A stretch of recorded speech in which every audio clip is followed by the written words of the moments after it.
whether you're speaking one-on-one or a large group, you could make a big difference, positive, negative, for others and for yourself, your reputation. But speaking, especially to a group, is among the scarier things for many people. And I'm going to try to make it easier for you today.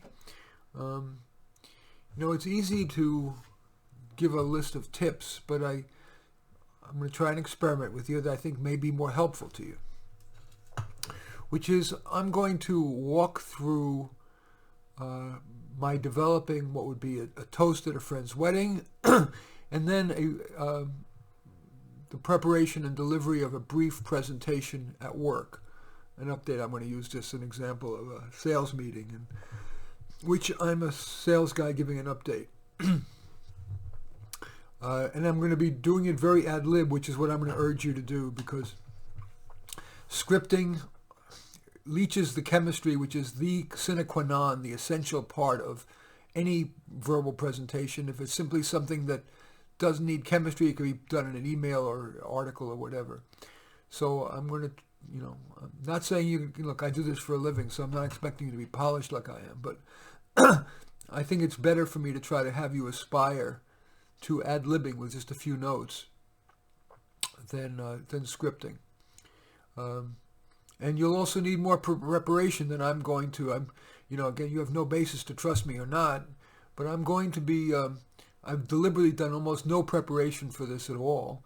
And I'm going to try to think aloud, and I think, and I acknowledge that you will need more than I do, but I think the notion that people tend to over-prepare, which makes them stiff, more error-prone, and that perfection ends up, whatever additional benefit comes from the perfection is outweighed by the lack of chemistry.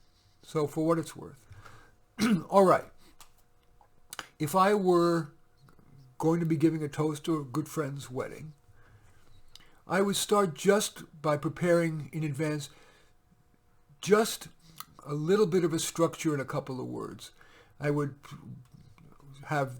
probably write down the word you, meaning me, the groom, the bride, some one-line funny, and then a serious ending. And I probably would, my way of rehearsing, I would not write a script, but I would start by maybe talking into a voice recorder or something like YouTube. A little description about me, but very brief. Nobody wants long speeches, so I'm thinking about 1 minute, 2 minutes total. Maybe closer to 1. So as I said, the first step would be about me, and I'd simply say, I know Joe from the bar when we were at college. We used to be drinking buddies. And I love him. He's kind, he's hardworking, but also knows how to have a good time. I obviously don't know Mary as well, but I have met her, and apart from her external beauty, what I really like best is she seems to really love him. And in this world, which can often be very hard, somebody who really loves you, maybe is going to forgive a few more of your mistakes than the cold, cruel world would. And maybe look at you with rose-colored glasses. That's a great gift, and as a harbinger of a good long marriage. I hope so. I think that's my one little one-liner. And then I'd probably have a serious ending. Like, I would look this up. For example, I'm very fond of the Irish invocation that people use at a toast. This I would memorize. May the road rise up to meet you. May the wind always be at your back. May the sun shine warm upon your face, and rains fall soft upon your fields. And until we meet again, if it's a religious one, I would say, may God hold you in the palm of his hand, which is the original version. Or if the group, or especially the couple, is not religious, I would say, and until we meet again, may good luck be with you. And that would be it. And in 1 minute, I would have said something that I thought was good, and because it was not scripted, except for that last bit, I think it's going to be seen as much more sincere. And if I said or ah, or you said or ah, if anything, that actually is going to increase the credibility rather than you having written a memorized script. I always kind of feel sad when I see at weddings and similar events, people reading, or anniversary celebrations, people reading what they had written. There's something about the imperfection in humanity that comes from a not scripted talk, and I would encourage you to consider doing something like that. Okay. Now, I want to talk about as I promised you, this would be like a 2-minute presentation. Let's say it's a sales meeting, and I'm a salesperson. I know something about roses, and it's something that most people don't know a lot about, so I thought it'd be fun to share with you. If I'm a salesperson, I'm at a sales meeting of wholesale roses, the first thing I would do is, here I'm going to put myself in my audience's shoes, the other salespeople, the sales managers, and this is really critical. What do they really want to know? What do they really need to know? And especially this is an important point, where might you use their input? When you're, making a presentation at a sales meeting, too often, even when I see them happening at the Senate or the Congress in the House of Representatives, it's like a dog and pony show. They're there to impress.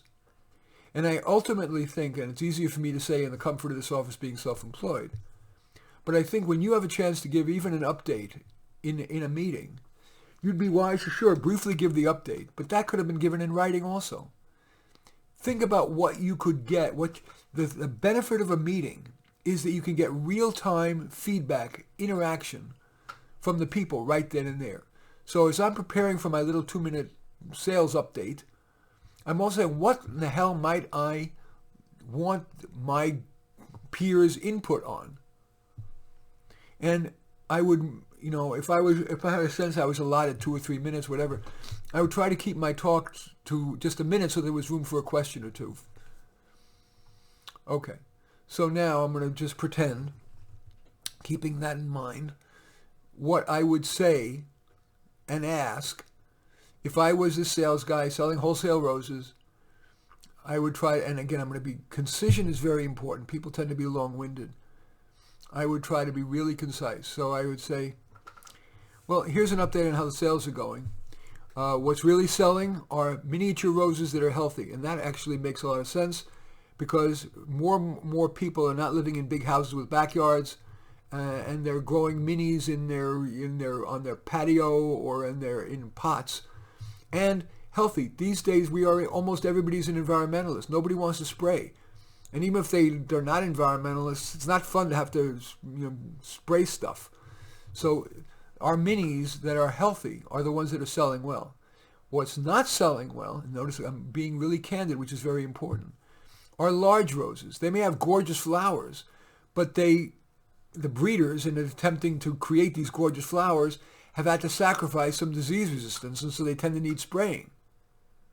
And so I'm finding as a sales guy, I'm feeling a little sheepish even trying to sell. I know you've got a lot in your inventory of those big roses, but I'm finding myself ethically, and even from a sales point of view, trying to sell, I'm finding myself wanting to not flog those big roses, but reallocate my effort to focus just on those healthy miniatures.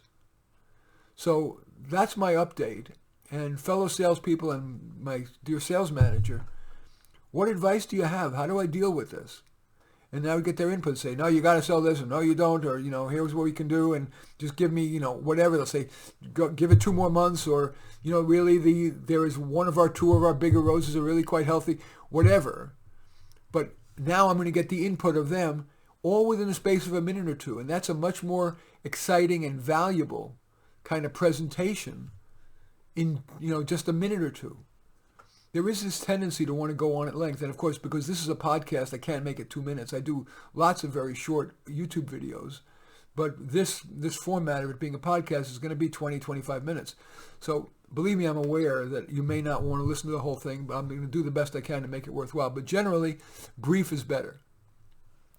Now I want to, when I come back from the break, I'm going to share with you some thoughts about how to deliver. I did it all ad lib or whatever, but some thoughts that may be helpful to you who maybe are not a professional, speaker as a living, you might want to do that are a couple of tips to keep in mind that are not rocket science, but are maybe not so obvious, that may be helpful to you. And then I'm going to talk a little bit about, this is really quite advanced stuff, which is when you're trying to persuade people. I have 6 tactics I've identified that will help you to persuade people. So we're going to talk about that when I come back. I'll be just about 10 or 15 seconds. Stay with me.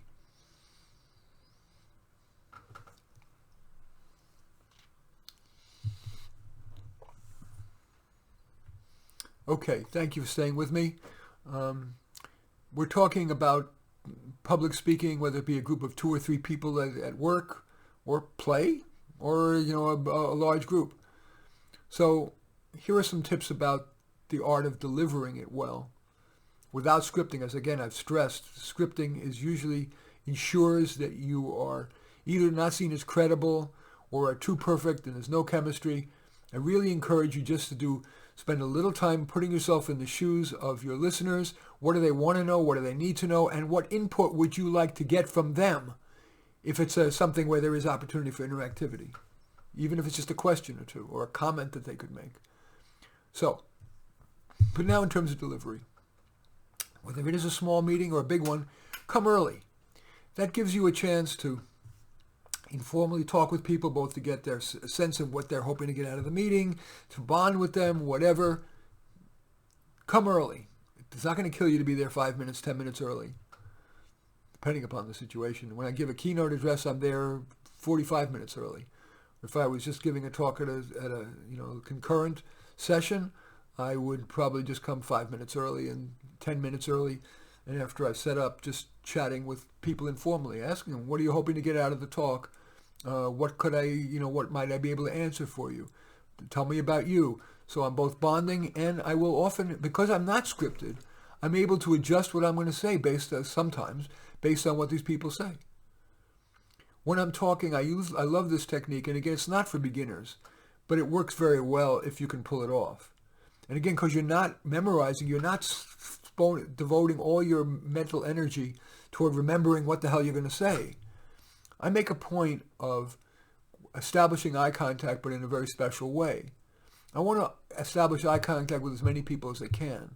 So when I start talking, I usually start by talking for 1 or 2 seconds to the person to my far left, maybe in the front row or the third row or whatever. Usually that's not the front row, because I want people behind them to think that I am talking to them individually. Everybody wants to feel like they're talked to personally, even if it's 1,000 people in the audience. I'll start with the person on my far left, and I'll talk to them for a minute, a second or 3. Then I'll turn deliberately to the person to their right and talk to them for a second or 3, and I'll keep going until I reach the far end, and then I'll simply go back the other way, so that so many people end up feeling like I've talked to them for at least a little while. Another important technique that isn't quite as hard is to vary your pace. First of all, you want to keep it generally slow. People don't listen very carefully when they're listening to a speech normally, or even a presentation in a meeting. How often have you and I kind of spaced out during somebody's dog and pony show or whatever? So normally you want to slow down to give people a chance to catch up, and even if they're not listening with both ears constantly. You especially want to vary your volume. When you want to say something important, you usually want to slow down and maybe increase the volume. Like you might even explicitly say, okay, this is really important. This is the one thing I want you to remember. And then say it more slowly and with emphasis. And then you can get back, because if you talk loud all the time, it's going to just be a turnoff. But when you're saying something really important, slow down and increase the volume. Humor, I don't believe in canned jokes. They rarely come off well. Even professional comedians don't do a great job with it. If it comes, normally it's a good idea to keep in mind that you don't have to be deadly serious. If something happens to be funny that comes up in context, it'll feel natural, say it. But don't force it, don't come with a prepared joke. Okay, I promised you before the break that I was also now going to talk about 6 tactics for being persuasive. It's very important, of course, if you're trying to persuade people to change their behavior or their attitude, that you know these some techniques. And that's true whether you're speaking to one person, professionally or personally, or you're speaking to a group. So here, because this part of this podcast was actually an article in Psychology Today, I'm going to use psychology examples. The first tactic for persuasion, rhetoric for influencing people, is to appeal to their core values. Now, the values could be something broad, that like, merit, or meaning broadly that many people value this. Could be like, most people value merit, they value effort, they value beauty. Or the values you want to appeal to may be specific to your audience. Like, if I'm talking to a psychologist, a value might be that improvement is possible. That we're not just consigned to our genetics or our early childhood, but people can make improvement.